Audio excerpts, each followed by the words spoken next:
जी कहा करते थे नमस्कार आंटी, इसलिए मैं आप सभी संगत को नमस्कार करती हूँ। मैं आप सबके साथ गुरुजी के साथ बिताए हुए बहुत खूबसूरत और बेशकीमती यादें बांटना चाहूँगी। हम उन्हें 1990 में मिले थे। हम जालंधर में मिले थे क्योंकि हम जालंधर में कार्यरत थे और हम गुरुजी से एक मुस्लिम जोड़े द्वारा रूबरू हुए थे, मिस्टर एंड मिसेस रंगवाला, जिनके पिता को गुरुजी ने प्रोस्टेट कैंसर से ठीक किया था।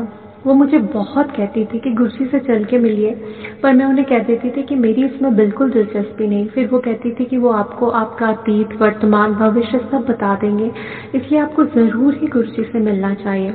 तो फिर हमने कुछ सवाल एक पेपर पर लगभग 10 सवाल लिखे और उनके पास गए। तब गुरुजी ने हमसे पूछा सेवा 10, तो मैंने कहा 11.25, क्योंकि उस समय तक तो मुझे बिल्कुल भी पंजाबी समझ नहीं आती थी। बावजूद इसके हमने वो सवाल पूछना शुरू कर दिए, एक एक करके गुरुजी से। वो बीच बीच में बोलते होर 10 और हम सवाल पूछते जाते। ऐसे करके हमने सारे सवाल पूछ लिए। तब गुरुजी बोले कि तुमने अपने लिए गाड़ी मांगी, प्रमोशन मांगा, अपने लिए अच्छी जिंदगी मांगी, मैं हर चीज़ से ब्लेस कर दूं, पर तुमने अपने लिए मानसिक शांति मांगी होती तो तुम्हें बाकी चीज़ें अपने आप ही मिल जाती।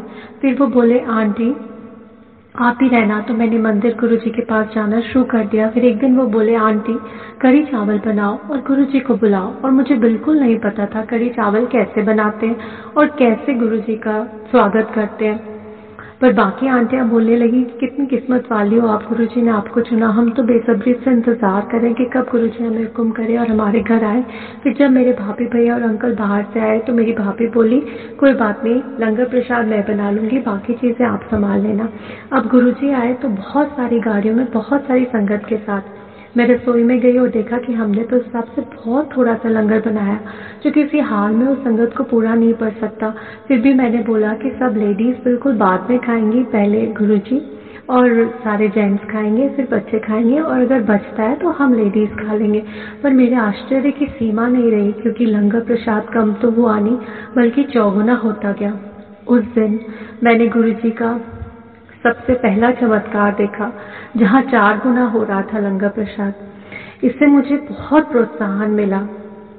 फिर गुरुजी का कढ़ी चावल कब सूप में बदल गया। जब भी मैं मंदिर जाती तो गुरुजी कहते चलो आंटी घर जाओ, मेरे लिए सूप बनाओ।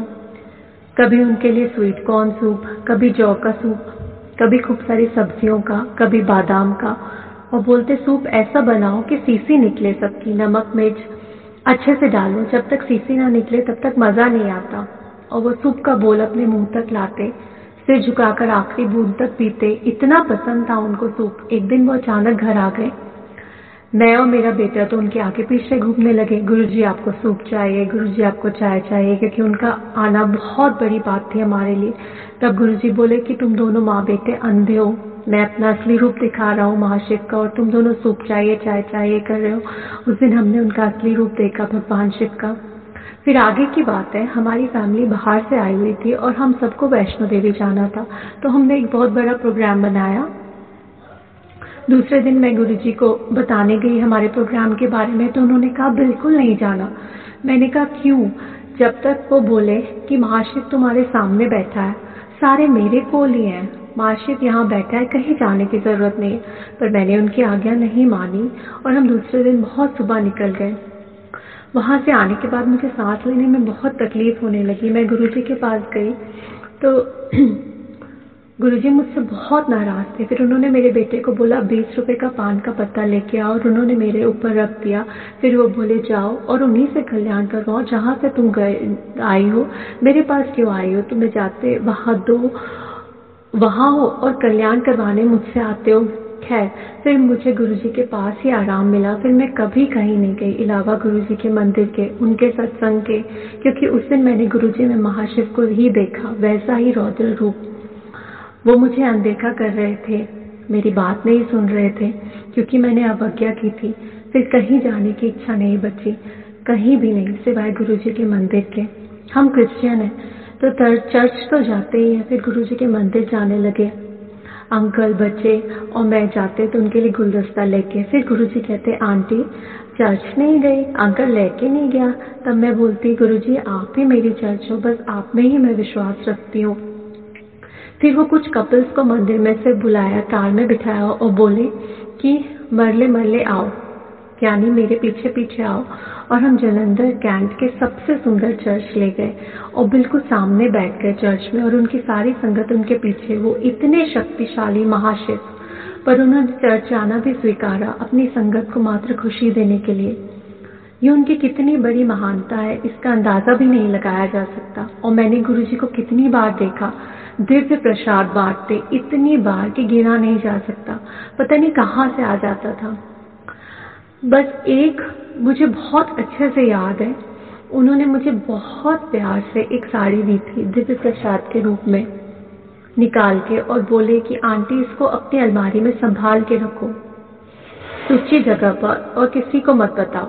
उस साड़ी में आज भी बहुत सारे गुलाबों की खुशबू आती है, इतने साल होने के बाद भी, जैसा गुरुजी के पास आती थी। मेरी बाकी साड़ियों में परफ्यूम की खुशबू है जो जा चुकी है, पर गुरुजी की दी हुई साड़ी की खुशबू बरकरार है। मेरे बेटे के हाथ में से अचानक देसी घी आ गया और बहुत सारा बहने लगा। हम उसे कलेक्ट करते रहे। मेरी बेटी के हाथ में छोटी सी मिश्री आ जाएगी तो वो छोटी मिश्री बड़ी हो जाएगी अपने आप, और उसमें गुरुजी की फ्रेग्रेंस भी आ जाएगी।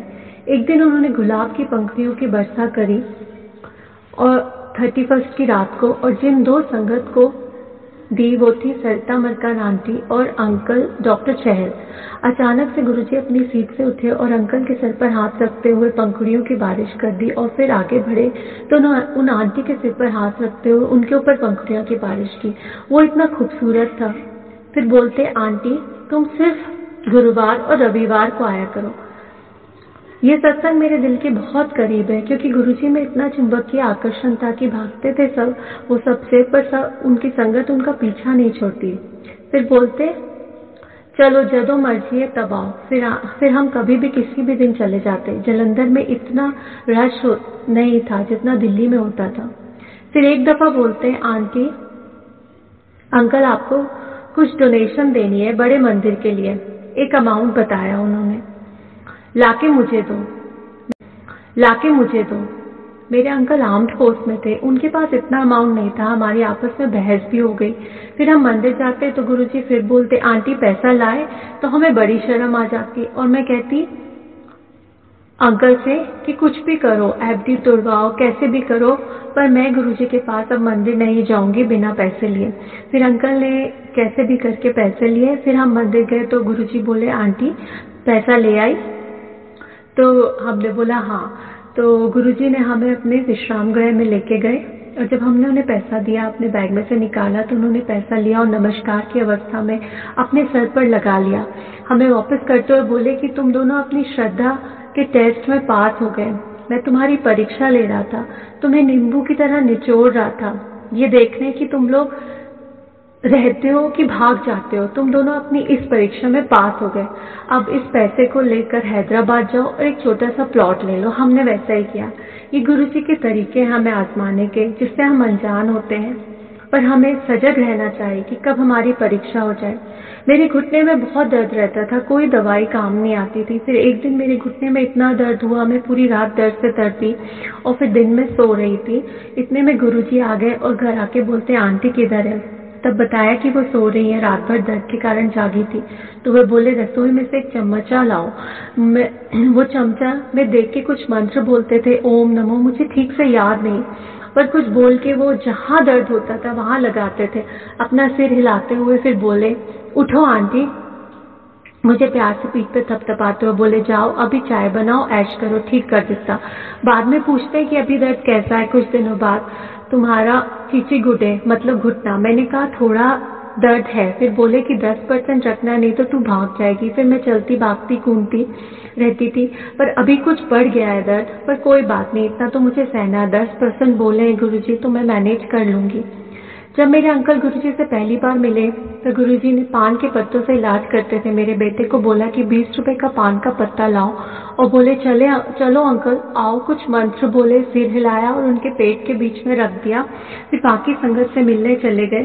थोड़ी देर बाद आए और बोले, अंकल कैसा लग रहा है? अंकल बोले इतनी आग निकल रहा है, इतनी आग निकल रही है मेरे पेट में से। तब गुरुजी बोले कि तुमको ऐसी बीमारी थी कि तुम सुन नहीं पाओगे। जाओ अंकल, 20 साल का एक्सटेंशन दिया, 20 साल आपकी जिंदगी बढ़ा दी। फिर हमने वो 20 साल जिंदगी में सबसे अच्छा समय देखा, कोई बीमारी नहीं, कुछ नहीं। गुरुजी ने पूछा एक दिन चाय बनाना आता है? मैंने कहा नहीं। तो उन्होंने मुझे चाय बनाना सिखाया जलंधर मंदिर में। गुरुजी बोले पहले पानी चढ़ाओ, छोटी इलायची पीस के डालो, लौंग कूट के डालो। जब पानी में उबाल आए तो चाय की पत्ती डालो, फिर चीनी रोक के डालो, दूध ठोक के डालो। फिर जब चाय पतीले के ऊपर तक आए फिर नीचे करो, 3 उबाल दो। उनके पास 2 पतीले होते थे, एक पतीले से दूसरे पतीले में डालकर चाय में झाग लाते थे। ऐसे उनको अपनी चाय पीना पसंद थी। उन्होंने मुझे ऐसे चाय बनाना सिखा दी और फिर कहते थे आंटी जा चाय बना के लाओ। मैं उनके लिए बड़े मजे से चाय बनाती थी। मेरी एक सहेली थी जलंधर में, हम दिल्ली से जलंधर उससे मिलने गए, प्रीति सोडी। उसके घर में डाइनिंग टेबल पे 12 लोग बैठ सकते थे, हम 12 लोग बैठे हुए थे। उनकी सासू माँ बोली चाय कौन कौन लेगा? तो सबने बोला कि हम मंदिर में ही पियेंगे, क्योंकि हम मंदिर चले जाते थे सुबह से और रात तक रहते थे। तब उनका बेटा बोलता है कि नहीं, हम यहीं पीते हैं, मंदिर में कोई अच्छी चाय नहीं बनाता। क्योंकि गुरुजी का चाय प्रसाद इतना अच्छा होता है, सिर्फ निर्मल आंटी ही अच्छी चाय बनाती है। वो बोलता है कि आप तो पूरे टाइम किचन में होती है। तो मैंने बोला मैं तो सिर्फ गुरुजी की ही चाय बनाती हूँ, संगत के लिए चाय मैंने कभी नहीं बनाई। तो सब बोलते हैं ओ अनीता आंटी तो दिखावा कर रही है। फिर जब हम मंदिर गए उस दिन तो गुरुजी कहते हैं अनीता आंटी चाय बना ले। मैंने कहा आपके लिए? बोले हो। तो मैं बना के ले आई। जैसे ही मैं बैठी फिर गुरुजी बोलते अनीता आंटी चाय बना ला संगत के लिए। उस दिन सारा दिन गुरुजी ने मुझे बैठने नहीं दिया, बार बार मैं सारी संगत के लिए चाय बनाने लगी। इस कहानी को सुनाने का मतलब यह है कि दिखावा मत करो, गुरुजी को सब पता है।